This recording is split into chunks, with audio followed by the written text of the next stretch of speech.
Hello everyone, welcome to electrical engineering skills. आज के session में हम लोग मेजरमेंट टॉपिक के ऊपर कुछ ऐसे इंपॉर्टेंट एमसीक्यूज को डिस्कस करने वाले जो कि आपके आने वाले एग्जामिनेशन एसएससी जेईई के लिए काफ़ी ज़्यादा यूजफुल है। देखिए, अभी काफ़ी पीक पे आपकी स्टडीज चल रही होंगी, मैं ऐसा अज्यूम करता हूँ, क्योंकि काफ़ी कम दिन बचे हैं। अभी हमारे पास अप्रॉक्सीमेटली 1 मंथ से भी कम टाइम बचा है आपके एसएससी जेईई के पेपर 1 के एग्जामिनेशन के लिए। सो आपकी प्रिपरेशन आपको बूस्ट करनी है। इसी को ध्यान में रखते हुए हमने स्पेशल सीरीज शुरू की है एसएससी जेईई के लिए। इसके पहले के हमने 6 सेशंस हमने डिस्कस करा चुके हैं ऑलरेडी चैनल पे। वो अगर आपने नहीं देखे होंगे तो यहाँ पे आई बटन पे आपको लिंक प्रोवाइड करा देता हूँ आपको, ठीक है। ये हमारा 7वां सेशन है, ठीक है। ध्यान से देखिएगा, हम लोग सारे इंपॉर्टेंट क्वेश्चंस हम लोग एसएससी जेईई के एग्जामिनेशन के लिए हम लोग इस सेशन में डिस्कस करने वाले हैं। तो चलिए इस सेशन को शुरू करते विदाउट एनी फर्दर डिले। देखिए, प्रीवियस सेशन में मैंने आपको क्वेश्चन पूछा था, ठीक है। क्वेश्चन कहता है which switch is used for a staircase wiring. तो उसका करेक्ट आंसर था ऑप्शन बी, 2 वे स्विच। ये इसका करेक्ट आंसर था। ये हमारा 6th सेशन जो था, हमारे प्रीवियस सेशन जस्ट इसके पहले का 2 दिन पहले अपलोड किया था, 1 दिन पहले। इलेक्ट्रिकल एस्टिमेशन एंड कॉस्टिंग्स के कुछ इंपॉर्टेंट एमसीक्यूज आपके आने वाले एग्जामिनेशन के लिए हमने इसमें डिस्कस किए थे, ठीक है। ये भी सेशन आपने नहीं देखा होगा तो यहाँ पे आई बटन पे आपको लिंक प्रोवाइड करा के देता हूँ, उस पर आप क्लिक करके देख सकते हो, या फिर आप चैनल को एक्सप्लोर करके हमारा जो प्रीवियस सेशन है वो जाके देखिएगा। काफ़ी इंपॉर्टेंट से क्वेश्चन हमने उसमें डिस्कस किए, ठीक है। और इसका करेक्ट आंसर कौन से स्टूडेंट ने दिया वो भी मैं आपको जल्दी बता दूंगा। बट मैं आपको एक बता दूँ, ये जो 2 वे स्विच है स्टेयरकेस वायरिंग के, काफ़ी इंपॉर्टेंट है। आप प्रैक्टिकली मैं आपको समझाता हूँ ये कैसे होता है, ठीक है।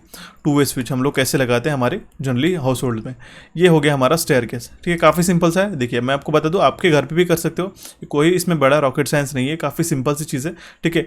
If you know basic of the electricals तो आप इसको जाके ओपन कर सकते हो, या फिर आपके घर पर अगर इस तरीके से स्टेयरकेस है, अगर आपको एक लाइट, ठीक है, ये मान लो यहाँ पे बल्ब है कनेक्टेड, ठीक है, आपको यहाँ से भी ऑपरेट करना है और यहाँ से भी ऑपरेट करना है। जब कोई पर्सन यहाँ नीचे से ऊपर जाता है, ये मान लो एक पर्सन है, इनका नाम है ABC, ठीक है, यहाँ से ऊपर जाते हैं, बट यहाँ पे अंधेरा है, तो इस लाइट को ग्लो करने के लिए यहाँ पे वो बटन ऑन करेंगे, ठीक है, ये बटन स्विच करेंगे, ठीक है। ऊपर जाने के बाद तो फिर से तो नहीं आने वाले नीचे, इसको बटन बंद करने के लिए इस लाइट को, इसलिए यहाँ पे एक बटन रहेगा, उसको आप क्लिक करोगे, ठीक है। उसको आप क्लिक करोगे तो उसके बाद में ये जो लाइट है ऑटोमेटिकली ऑफ हो जाएगा, ठीक है। That means you can operate this bulb in a 2 way, यहाँ से भी ऑपरेट कर रहे हो और यहाँ से भी ऑपरेट कर रहे हो, इसीलिए इसको बोलते हैं हम लोग स्टेयरकेस वायरिंग। जनरली ये काफ़ी कॉमन सी वायरिंग है। मैं आपको बता देता हूँ, जिन स्टूडेंट्स को नहीं पता है, काफ़ी प्रैक्टिकल सा अप्रोच मैं आपको बता देता हूँ, ठीक है।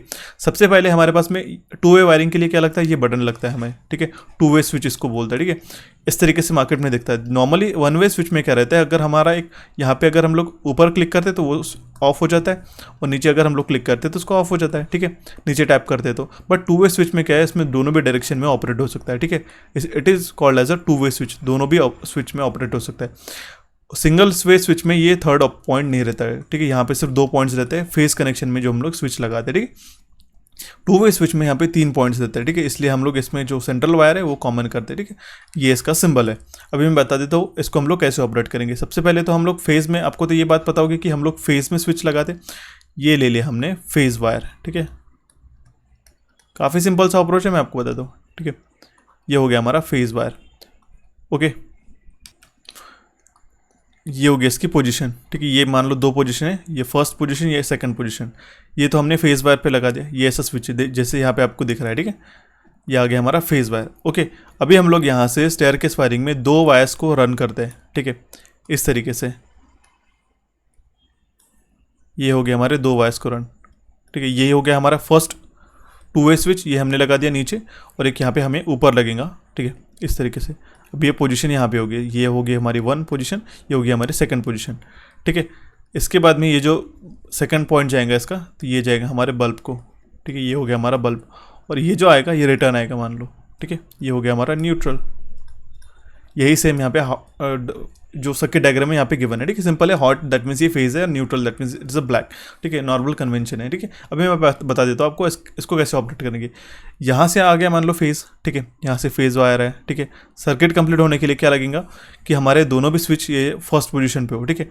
तो यहाँ पे आपने स्विच ऑन कर दिया, ठीक है। मान लो यहाँ पे स्विच ऑफ था, हमने आपने इसमें टैप कर दिया।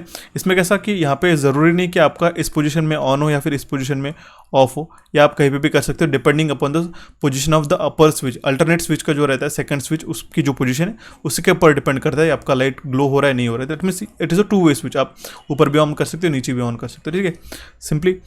तो अभी इसमें क्या हो रहा है कि ये जो सर्किट है वो कंप्लीट हो गया, ठीक है। यहाँ से अगर हम लोग लाते हैं फेज से, ठीक है, तो ये सर्किट ऐसा यहाँ से जाते हुए कंप्लीट को क्लोज हो जाएगा, देन न्यूट्रल से हमारा सर्किट कंप्लीट हो गया, ये हमारा बल्ब ग्लो करेगा, गॉट इट, ये बल्ब ग्लो करेगा। अभी हम लोग यहाँ पे थे नीचे, अभी हमें ऊपर गए, ऊपर पहुंच गए, ठीक है।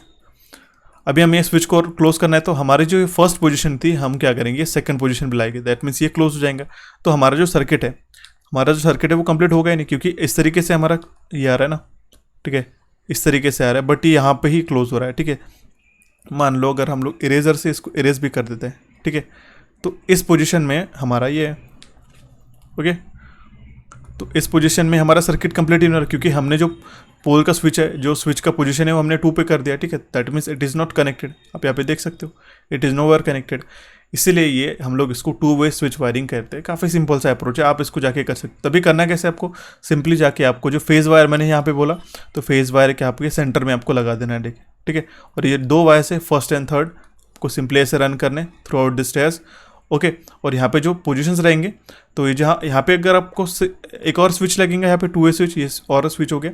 और यहाँ पे जो सेंट्रल वायर है, ये आप क्या करोगे, आपके बल्ब को लगा देंगे एक टर्मिनल पे। सेकंड जो बल्ब का टर्मिनल है, डायरेक्टली आप न्यूट्रल को कनेक्ट कर देंगे, ठीक है। सिंपल हो गया, काफ़ी सिंपल सा अप्रोच है। आप इसको जाके ज़रूर आजमाइएगा। आप नॉर्मल प्रैक्टिकल वे में भी कर सकते हो, ज़रूरी नहीं आप AC वेव के साथ में काम करो। आपको 2 वे स्विच, एक नॉर्मल रेड कलर का स्विच मिलता है मार्केट में, आप DC सोर्स के लिए भी आप अप्लाई कर सकते हो। You can take a 9 volt battery, ठीक है, an LED bulb and this 2 way switch, and you can implement this by your own just for a practical purpose, okay। तो आई होप आपके 2 वे वायरिंग समझ में आई होगी, ठीक है। मैंने जस्ट सोचा कि आपको कुछ एक प्रैक्टिकल अप्रोच इसका बता दूँ, ठीक है। तो आई होप आपको ये सारी चीज़ें समझ में आएंगी, ठीक है। और इसका करेक्ट आंसर दिया है हमें, काफ़ी सारे स्टूडेंट्स ने इसका करेक्ट आंसर दिया। मैंने सेशन के एंड में भी बोला था आपको कि मैं सिर्फ 10 स्टूडेंट्स का नाम लूँगा, ठीक है, 10 students only, but I appreciate दोस्त कि अपने सारे स्टूडेंट्स ने इसका करेक्ट आंसर मुझे कमेंट बॉक्स में कमेंट किया, ठीक है। But the top 10 students were Satish Kumar, Swati Pal, Rajveer Gurjar, Pooja Kadu, Viji Joshi, Arpit Kumar Ranjan, Jaydeep Chaudhary, Jainendra Kumar, Yatri engineer, Kota Dinesh. These students were the first 10 students who have given the correct answer as fast as possible in our comment section. But I appreciate these students as well. आपका नाम यहाँ पे देख सकते हो, मैंने सारे students का नाम कवर अप किया जस्ट टू चीयर अप, ठीक है। आनंद चौधरी से लेके सारे स्टूडेंट्स यहाँ पे उन्होंने इसका करेक्ट आंसर दिया है, ठीक है। So I appreciate you guys as well. अगर आप भी चाहते हो कि आपका नाम मैं मेरे नेक्स्ट सेशन में लूँ, तो आप प्लीज़ ध्यान में रखिएगा, अभी मैं 10 स्टूडेंट्स को ही कंसिडर करूँगा, ठीक है। जो टॉप 10 स्टूडेंट्स रहेंगे, जो कमेंट बॉक्स में लास्ट में जो क्वेश्चन पूछूंगा उसका करेक्ट आंसर देने के लिए उनका नाम मैं मेरे नेक्स्ट सेशन में लूँगा, ठीक है। तो चलिए हम लोग सेशन को शुरू करते हैं विदाउट एनी फर्दर डिले। देखते हैं हमारा सबसे पहला क्वेश्चन क्या कह रहा है, in which of the following transformer is the secondary winding is always kept close. कौन से ऐसे ट्रांसफार्मर में हमारी सेकेंडरी वाइंडिंग हम लोग ऑलवेज क्लोज रखते हैं, ठीक है। Current transformer, potential, power transformer या फिर डिस्ट्रीब्यूशन ट्रांसफार्मर। तो ध्यान में रखिएगा, we always close circuit the current transformer secondary, ठीक है। तो क्यों ऐसा हम लोग करते हैं, इसके कारण क्योंकि हमारे पास कोर सेचुरेशन हम लोग अवॉइड कर सके, ओके। और जो उसमें हाई वोल्टेज इंडक्शन होता है, ठीक है, जिससे हम लोग हाई वैल्यूज़ ऑफ करंट को मेजर करते हैं, इसलिए हम लोग जनरली करंट ट्रांसफार्मर का सेकेंडरी है जो है वो ऑलवेज शॉर्ट सर्किट रखते हैं, ठीक है। उस केस में हो क्या, जो हमारा ZB होगा, ZB का वैल्यू ऑलवेज जीरो रहेगा। ZB दैट मीन्स जो बर्डन रहेगा हमारे CT पे करंट ट्रांसफार्मर के, वो ऑलवेज जीरो रहेगा, ओके। अगर हमने इसका CT का सेकेंडरी जो है ओपन सर्किट कर दिया, तो वो डीप सेचुरेशन में जाने के बाद जो हमारा CT है वो हमारे कोई भी यूज़ में नहीं आएगा। इसलिए इस सारे डेंजरस सर्कमस्टेंसेस को अवॉइड करने के लिए हम लोग करंट ट्रांसफार्मर यूज़ करते हैं, ओके। करंट ट्रांसफार्मर का सेकेंडरी वाइंडिंग हम लोग डायरेक्टली शॉर्ट सर्किट रखते हैं, हम लोग क्लोज रखते हैं। शॉर्ट सर्किट बोलने से बेहतर हम लोग उसको ऑलवेज क्लोज रखते हैं। ये चीज़ आपको ध्यान में रखना होगा, ये काफ़ी बार एग्जामिनेशन में पूछा भी जाता है, कॉमन सा क्वेश्चन है।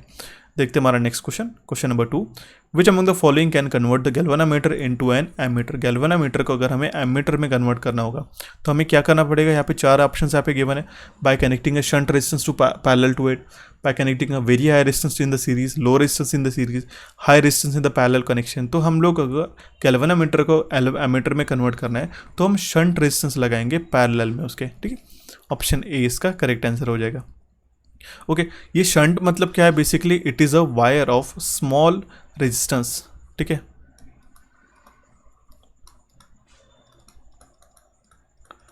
शंट मतलब क्या हो गया, it is a wire of small resistance. I hope आपको ये क्वेश्चन समझ में आएगा। बढ़ते हैं हमारे नेक्स्ट क्वेश्चन की ओर। और गैल्वेनोमीटर हम लोग किस लिए यूज़ करते हैं, वो स्मॉल करंट को हम लोग मेजर करने के लिए भी वो यूज़ करते हैं, ठीक है। देखते हैं हमारा next question number 3, which of the following bridge is used for measuring the inductance?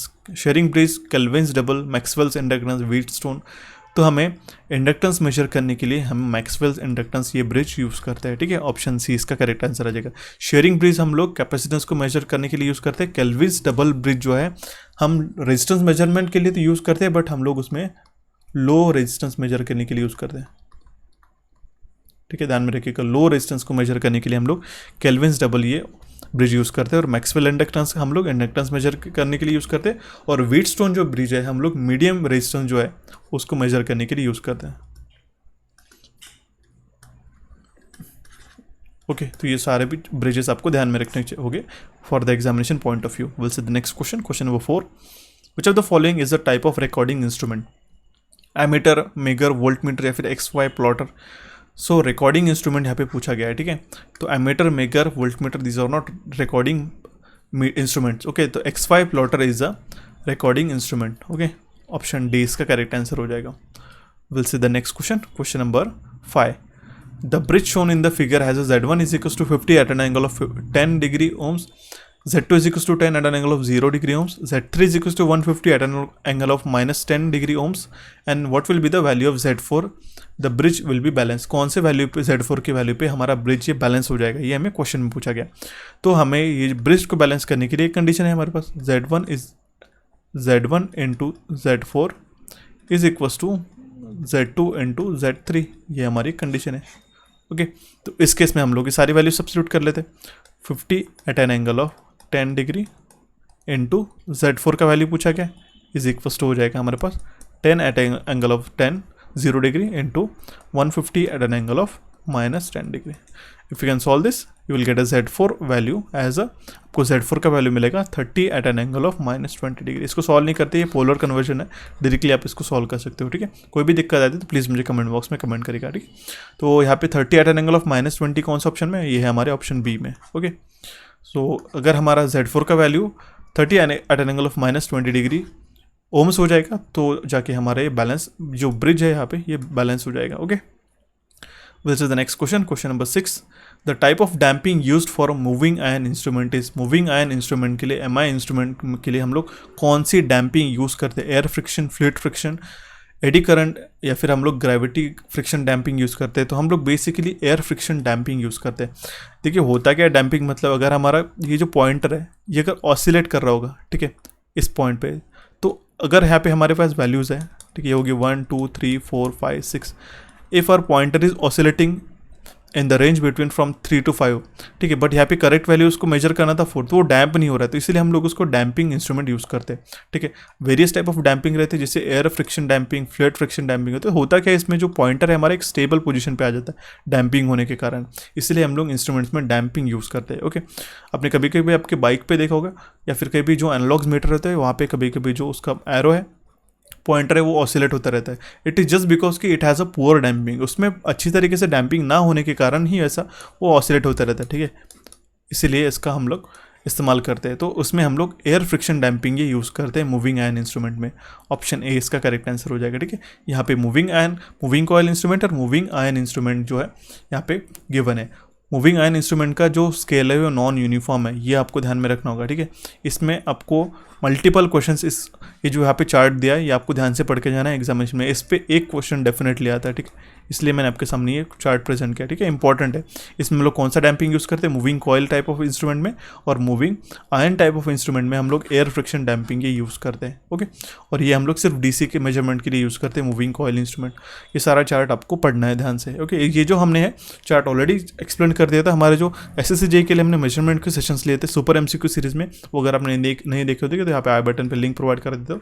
Super MCQ series अब मुझे काफ़ी ज़्यादा अच्छा रिस्पॉन्स मिल रहा है। हमने सारे टॉपिक्स इसमें इंडिविजुअली जो इंपॉर्टेंट क्वेश्चन है for the examination point of view उसमें हमने कवर कराया है, ठीक है। उसको जाके प्लीज़ देखिएगा अगर आप चैनल पे नए हो तो।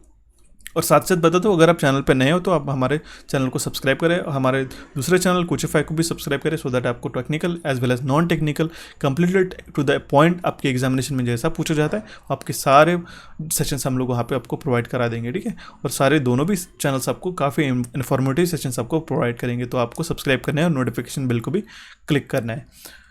सो बढ़ते हैं हमारे नेक्स्ट क्वेश्चन की ओर। नेक्स्ट क्वेश्चन क्या कह रहा है हमारे पास, the deflection sensitivity of a CRO cathode ray oscilloscope is 10 meter per volt ठीक है, the deflection sensitivity of the CRO is 10 meter per volt, what is the value of deflection factor in meter per volts per meter. Okay, तो deflection factor यहाँ पे पूछा गया है। तो इस केस में हमारे पास डिफ्लेक्शन सेंसिटिविटी कितना है, S, वो है हमारे पास 10 meter per volt. Okay, and we have to find out the deflection factor D। तो जो डिफ्लेक्शन फैक्टर रहता है वो होता है reciprocal of sensitivity, that means D is equal to 1/S। तो कितना हो जाएगा, 1/10 will be equal to 0.1 volt per meter. Option B will be correct answer in this case. Let's move on to the next question. Question number 8. Multiplication features are incorporated in an ohm meter to enable the meter to dash. Multiplication features हम लोग किस में use करते हैं, जो ओम metre के लिए, सो that हम लोग क्या अचीव कर सकते हैं, सो दैट हम लोग मेजर कर पाएंगे values with the least error. Option B इसका करेक्ट आंसर हो जाएगा। ठीक है, we'll see the next question. Question number 9। Anderson bridge is used for the measurement of an unknown. Anderson bridge हम लोग किसके लिए यूज़ करते हैं, to measure the inductance. Option C इसका करेक्ट आंसर हो जाएगा। अभी मैंने आपको बताया था Maxwell bridge, Hay's bridge, Owen's bridge and Anderson bridge हम लोग अननोन इंडक्टेंस को मेजरमेंट के लिए यूज़ करते हैं। ठीक है, अभी मैंने आपको बताया शेयरिंग ब्रिज जो हम लोग कैपेसिटेंस मेजरमेंट के लिए भी यूज़ करते हैं। एंडरसन ब्रिज हम लोग इंडक्टेंस मेजरमेंट के लिए यूज़ करते हैं। ये ब्रिजेस भी आपको ध्यान से पढ़ के जाना है, एग्जामिनेशन में ये काफ़ी बार पूछा जाता है। जनरली बेसिकली मैं बता दूँ, एक दायरा होता है एग्जामिनर का, वो आपके उसी फ्रेम में उसी लेवल पर ही आपको क्वेश्चन आपको फ्रेम करा के देता है इन द पेपर 1। ठीक है, बट आपको सारी चीज़ें आपको प्रिपेयर करके जानी है अच्छे से। ठीक है, we'll see the next question. Question number 10। In a wire wound strain gauge, the change in resistance under the strain condition is mainly on account of। एक वायर वाउंड स्ट्रेन गेज है। अगर एक नॉर्मल आपके पास wire है, इसका thickness से मान लो 2 mm। Okay, और ये आपके पास इसने आपने इसको स्ट्रेच किया and you have made this thickness of this wire 1 mm। ठीक है, इसमें हमारी लेंथ तो बढ़ गई बट हमारा जो थिकनेस है वो कम हो गया। ठीक है, वायर वाउंड स्ट्रेन गेज इसी प्रिंसिपल के ऊपर काम करता है। ओके, तो The change in resistance under strain condition is mainly on the account of change in both length and diameter। जिससे लेंथ और डायमीटर चेंज होता है उसका, उसी के कारण वो प्रिंसिपल उसके ऊपर काम करता है। क्योंकि रेजिस्टेंस हमारा क्या होता है, ρL/A।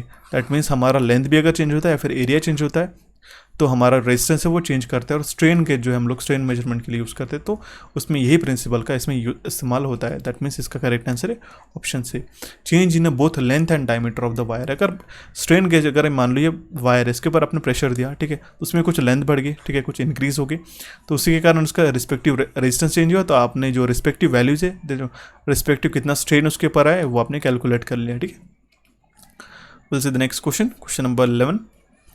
Which of the following is not an advantage of PMMC type of instrument? PMMC type of instrument में कौन सा ऐसा एडवांटेज नहीं है, इसमें से कौन सा एडवांटेज नहीं है? तो ध्यान में रखिएगा, frictional error is low, it is not a advantage.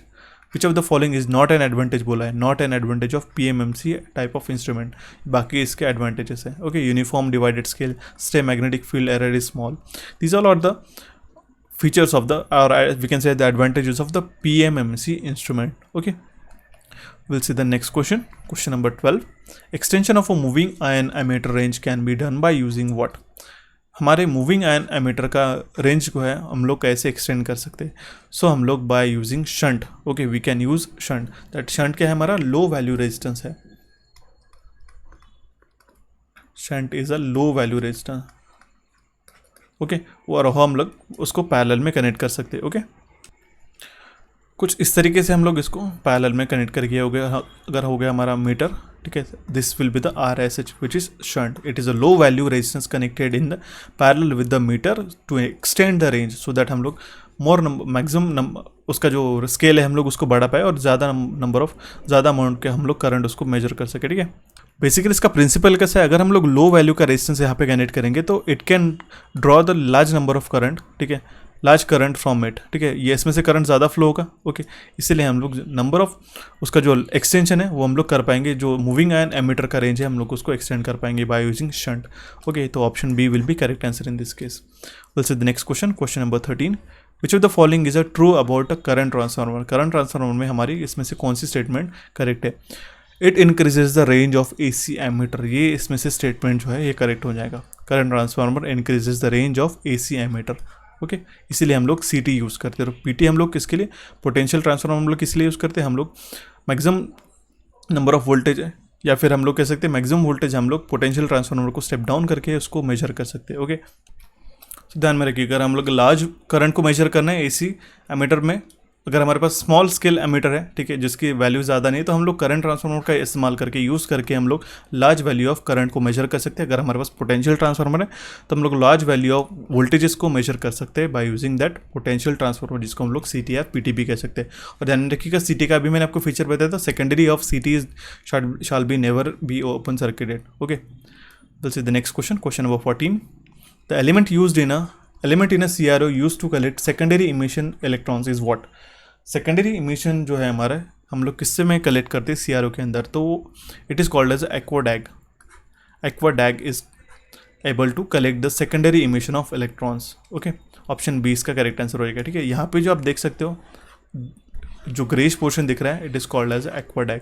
यहाँ पे इसमें कोटिंग है, स्प्रे किया गया। ठीक है, ये एक ग्राफाइट है, एक सोल्यूशन ऑफ ग्राफाइट, जिसको हम लोग एक्वाडैग करते हैं। ठीक है, it is able to collect the secondary emission of electrons. Okay, we'll see the next question number 15. Which one of the following statement is not true about multimeter? Multimeter के regarding इसमें से कौन सा स्टेटमेंट करेक्ट नहीं है? It can use for the measurement of power, voltage, current, resistance. So ध्यान में रखिएगा, multimeter can be use for measurement of power, ये इनकरेक्ट हो जाएगा। ठीक है, that means option B will be correct answer. We can not use measurement of power for the, हम लोग मल्टीमीटर को एज अ पावर मेजरमेंट के लिए यूज़ नहीं करते। ठीक है, उसके लिए हम लोग वाट मीटर्स यूज़ करते हैं। ध्यान में रखिएगा, we can not use multimeter to for measurement of power directly. Option B इसका करेक्ट आंसर हो जाएगा। We'll see the next question number 16. Which of the following is not an component of a CRO? Cathode ray oscilloscope का इसमें से कौन सा component नहीं है? Electron gun, deflection plate system, fluorescent screen या फिर मोटर? तो motor is not a component of CRO. These all are the component of CRO. Option D will be correct answer in this case. Let's move on to the next question number 17. When a Wheatstone bridge is balanced, the galvanometer reads which current? Zero current, maximum current, zero voltage या फिर zero current. Wheatstone bridge अगर हमारा balanced है तो उस case में हम लोग zero current यहाँ पे galvanometer रीड करता है। ऑप्शन A इसका करेक्ट आंसर हो जाएगा। We'll see the next question number 18. The range of MC instrument, moving coil instrument having meter resistance of a 6 ohm is 0 to 50. Find the value of multiplying factor of the series resistance.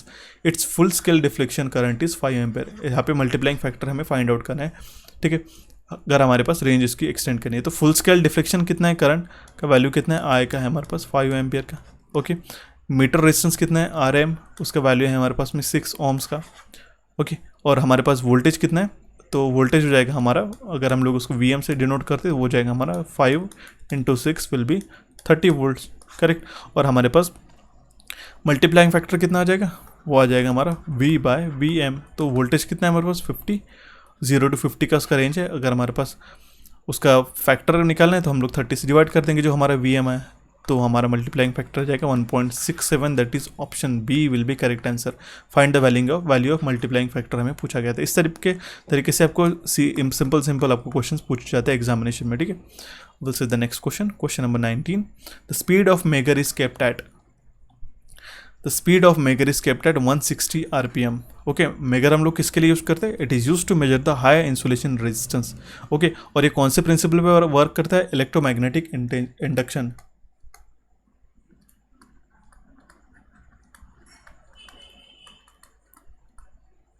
It works on the principle of electromagnetic induction. Okay, operating voltage कितना रहता है हमारा megger का? वो रहता है हमारा 50 to 100 volts, और उसका जो स्पीड है वो हमारा 160 RPM पे हम लोग रखते हैं। तो जो इलेक्ट्रिकल पावर हम लोग मेगर को प्रोवाइड करते हैं वो हम लोग परमानेंट मैग्नेट DC जनरेटर से प्रोवाइड करते हैं। ठीक है, तो उसका स्पीड ये इंपॉर्टेंट है, ध्यान में रखिएगा। ये काफ़ी बार पूछा गया है कि मेगर हम लोग किसके लिए यूज़ करते हैं? High insulation resistance. बट आपको ये भी बात ध्यान में रखनी कि उसका जो स्पीड है वो लोग 160 RPM पे मेंटेन रखते हैं। Okay, we'll see the next question number 20. Ammeter and voltmeter are connected across the load in dash and dash respectively. Ammeter हम लोग किस में कनेक्ट करते हैं? वोल्टमीटर हम लोग कौन से फैशन में कनेक्ट करते हैं? तो एमीटर हम लोग बेसिकली सीरीज में कनेक्ट करते हैं, और वोल्टमीटर जो है हम लोग पैरेलल में कनेक्ट करते हैं। सिंपल है, option A will be correct answer in this case. We'll see the next question number 21. Which of the following instrument has uniform scale? कौन से इंस्ट्रूमेंट का यूनिफॉर्म स्केल है? तो ध्यान में रखिएगा, PMMC type of instrument has a uniform scale. अभी मैंने आपको बताया था जो स्प्रिंग कंट्रोल इंस्ट्रूमेंट हम लोग इसमें यूज़ करते हैं, तो जो कंट्रोलिंग टॉर्क होता है हमारा TC is equals to KC phi। Okay, that means हमारा जो डिफ्लेक्टिंग टॉर्क हो जाएगा डायरेक्टली प्रोपोर्शनल हो जाएगा I पे। करेक्ट। तो इक्विलिब्रियम पोजीशन पे हमारा जो कंट्रोलिंग टॉर्क रहता है डिफ्लेक्शन टॉर्क इक्वल हो जाता है, करेक्ट। उस केस में जो आई है वो डायरेक्टली डिपेंड करेगा फाई पे। तो इसलिए हम लोग का जो स्प्रिंग कंट्रोल में इसकी जो स्केल है वो यूनिफॉर्म है पीएमएमसी टाइप ऑफ इंस्ट्रूमेंट्स की, ठीक है। तो आई होप आपको इसका क्वेश्चन करेक्ट आंसर समझ में आएगा, PMMC type of instruments. Well said. The next question, question number 22, which of the following is true about analog multimeter. Analog multimeter के रिगार्डिंग यहाँ पे जो 4 स्टेटमेंट्स आपके पास गिवन है, इसमें से कौन सा सही है, कौन सा ट्रू है। सो एनालॉग मल्टीमीटर जो है ये है हमारा इंडिकेटिंग इंस्ट्रूमेंट, ये हमें इंडिकेट करता है कितना वैल्यू इसमें गिवन है। तो it is not a recording instrument, not an integrating instrument, not an absolute instrument, it is a indicating instrument. Option B will be correct answer in this case. So we'll see the next question, question number 23. Which of the following is measured in a Wheatstone bridge? One second. Wheatstone bridge में हम लोग क्या measurement के लिए use करते हैं, हम लोग रेजिस्टेंस मेजरमेंट के लिए यूज़ करते हैं। Option B will be correct answer in this case.